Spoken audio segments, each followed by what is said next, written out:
Interviews by Grammaticos Macedon. Congresswoman Carolyn Maloney has been a supporter of the Greek community and Hellenism for many years. They call them the Elgin marbles. They're not the Elgin marbles, they're the Greek marbles, he said, and they belonged in Greece. And I'm going to put in legislation next week to do that.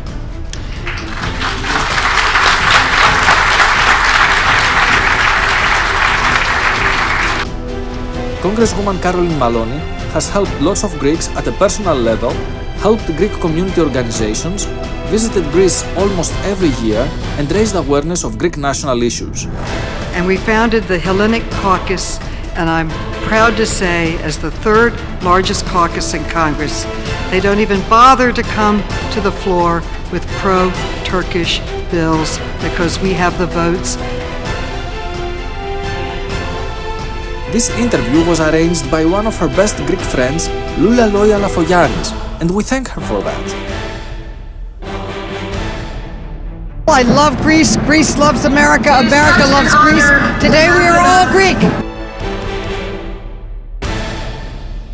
Today, I have the great honor to be with Congresswoman Carolyn Maloney. Congresswoman Carolyn Maloney is famous in the United States as she's a congresswoman, she's a public person, but she's also very famous in Greece because everybody loves her in Greece. So, Miss Carolyn Maloney, how are you today? I am very fine, especially since I am having the opportunity to speak to the Greek people and express my great concern and condolences for the tragedy, the train wreck in Greece that cost so many lives. I know that well over 58 people are dead and many others are injured. My heart and prayers go out to the families and those that have lost loved ones, and I join the chorus of the Greek people in thanking the young people, the little angels, the youngsters, the young people that saved the lives of others at great peril to their own health and safety. I read where one young man saved over 11 people and got them out of the train, breaking the glass with their shoes. It's very heroic. It reminds me really of some of the tragedies we've had here in the United States with everybody coming together to help each other. So I hope that the Greek government will do everything to investigate what went wrong and to make sure that it never happens again. This was a preventable accident, and it's tragic that it happened. But the angels saved so many lives, and my heart goes out in gratitude to them. We see the Greek and US relationship at its prime right now. We see Alexandroupol, Suda, the American bases, the American investments in Greece. Where do you see it going? The relationship between Greece and the United States has never been stronger. It's always been strong.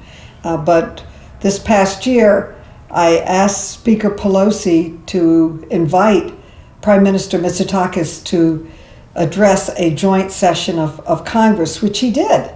I was very thrilled that he came. I had a chance to meet with him and discuss the issues that the Hellenic Caucus, which I founded and co-chair with Congressman Bilirakis, the issues before Congress.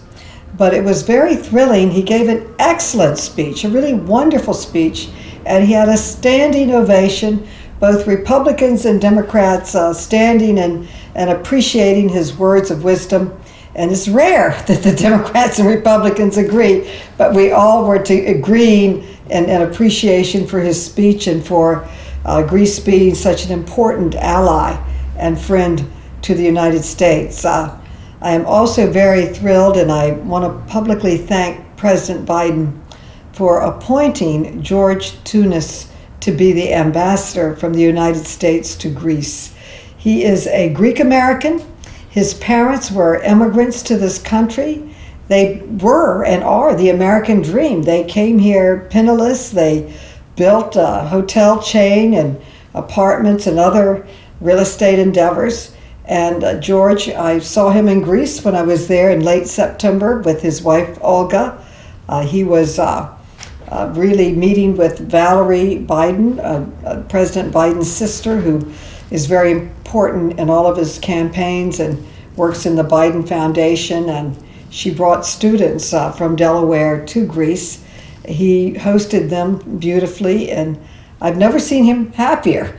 I don't think he wants to come home. I think he wants to stay in Greece, and I don't blame him. Well, when Greeks live here, they have two countries, and they really want to be in both.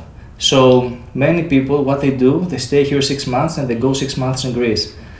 Maybe he's gonna do the same at some point. I know. I have many friends, particularly in the summertime, who go to Greece and spend their time there.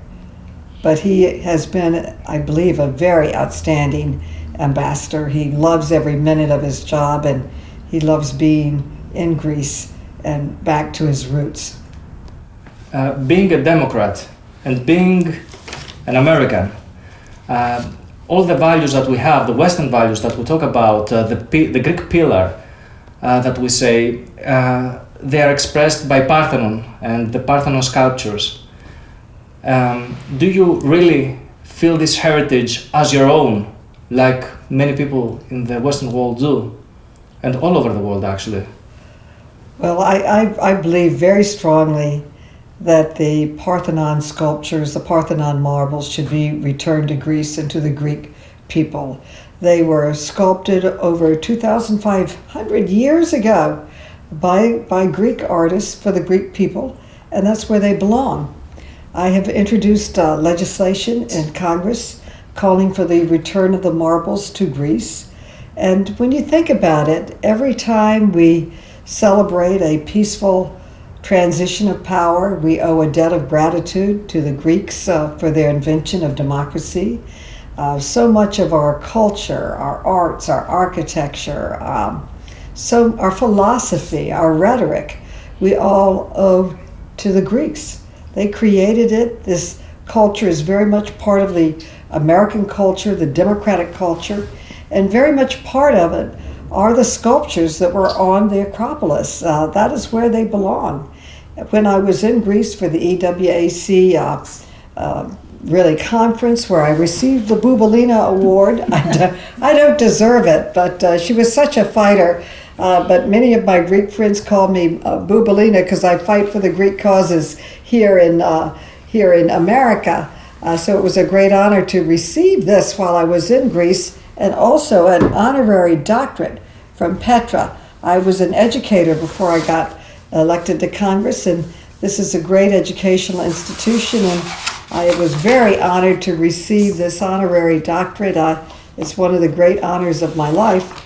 But the greatest honor of my life would be to play a part in returning the sculptures to Greece, where they rightfully belong. And I want to work on creating a special committee of concerned Americans and Greek Americans and just concerned people that this really beautiful expression of Greek culture should be returned to the Greek people. And I think that we owe such a debt to Greece. The very least we can do is return the sculptures to their rightful owners. Now, Lord Elgin says that he negotiated and got the sculptures from the Ottoman Empire. But the Ottoman Empire were invaders. They had no right to give the sculptures to anyone, they belong in Greece. It's true that many museums want to display them. Some Greek great art is displayed here in New York in various museums and across our country. But it really belongs to the Greek people. I'm sure that they would share it and loan it to museums to be seen, but it should go back to the Acropolis and back to the foundation where it came from. It was sculpted by Greek artists for Greeks, and it belongs in Greece. And I will be marching in the parade for the appreciation for all of the contributions of the Greek American community to our great city, but also marching for the return of the marbles. I have to admit that when I first visited Washington, D.C., I thought I went back to ancient Greece. That's true. And that's true. So many of our institutions, the Capitol itself, our Supreme Court, the homes of Washington, and all of them, they are all Greek architecture. Monticello is a beautiful example of Greek architecture. And many of the monuments that we have on the mall are based on Greek architecture. So we owe so much to Greece, we could never repay the debt of what they have given to us in the world.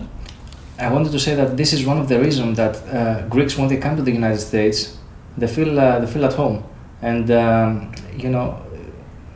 right, because they see lots of common things that we have. When I go to Greece, I always feel so much at home because I see so much of what is in America, which we copied from Greece in Greece. Only it's in really the birthplace of democracy and of so many of the same values that we share as two countries. And Greece has always been a great ally to the United States, and I believe that going forward we'll be even greater allies. The fighting of the Greeks during World War II, they said they fought so bravely and played a major part in the defeat of the Nazis. You're also aware of the Cyprus issue and the fact that there is a European state right now being divided in half, being half occupied actually, and a European capital, Lefkosia or Nicosia, being cut in half like Berlin was during the Cold War.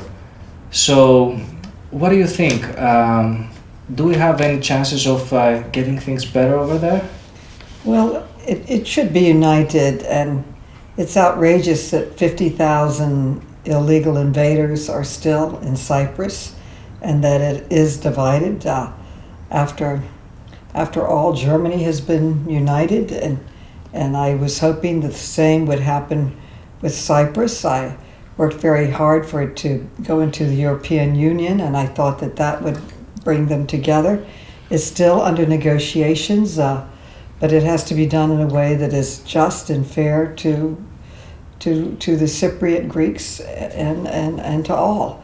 So it is Erdogan, on the other hand, has been really outrageous in his statements that he's going to bomb Greek cities in the middle of the night. Well, he said he will come at night, and he meant to invade, of course. He threatened to come at night, and he also threatened to bomb Athens with his new Typhoon missiles that he created in his country. So, what do you think about these statements? Would any American politician make any such statement at all?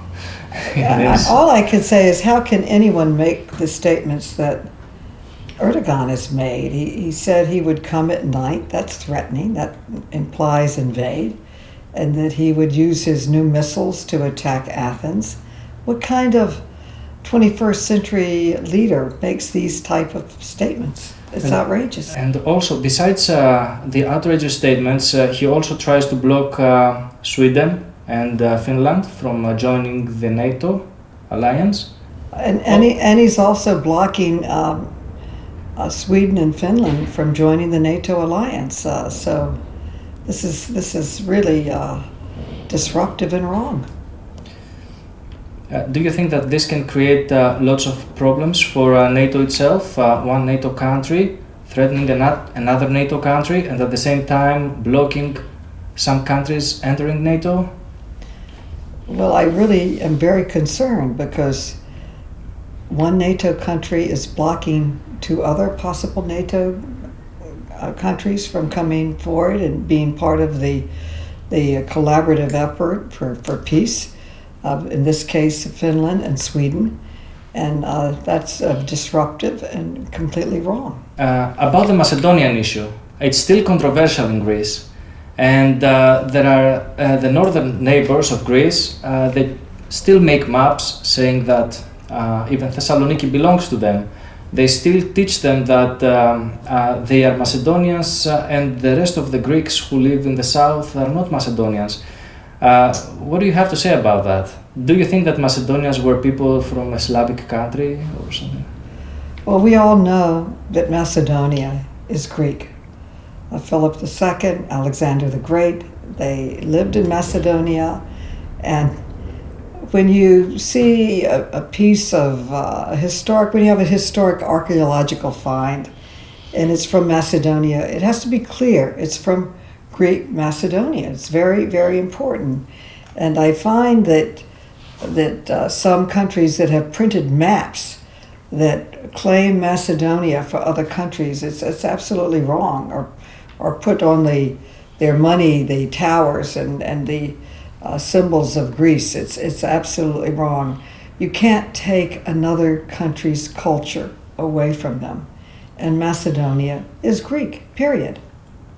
And the last question, how is your personal life, and when do you plan to go to Greece next?